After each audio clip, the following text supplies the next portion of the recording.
رمضان المبارک کی خاص عبادت قرآن مجید کی تلاوت ہے۔ سب سے اہم عبادتوں میں سے ایک عبادت قرآن مجید کی تلاوت ہے۔ رسول اللہ صلی اللہ علیہ وآلہ وسلم قرآن مجید کی تلاوت رمضان میں بہت کثرت سے فرماتے تھے، بہت کثرت سے تلاوت پڑھتے تھے، اور اتنا اہتمام تھا اللہ کی طرف سے کہ ہر سال حضرت جبریل آتے تھے اور حضرت جبریل کے ساتھ قرآن کا دور ہوتا تھا۔ رسول اللہ صلی اللہ علیہ وسلم ان کو سناتے تھے، وہ رسول اللہ صلی اللہ علیہ وسلم کو سناتے تھے ہر رمضان میں۔ پھر جب آپ صلی اللہ علیہ وسلم کا آخری رمضان تھا تو اس سال 2 مرتبہ حضور نے سنایا حضرت جبریل کو، اور 2 مرتبہ حضرت جبریل نے سنایا رسول اللہ صلی اللہ علیہ وسلم۔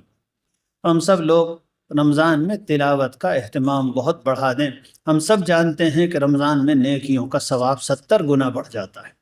عام دنوں میں جس عمل کا جو ثواب ملتا ہے رمضان میں اس سے 70 گنا زیادہ ملتا ہے۔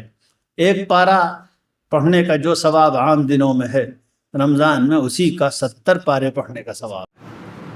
میں دین لوں گا، میں دین لوں گا، نہ لوں گا میں دین ہارے۔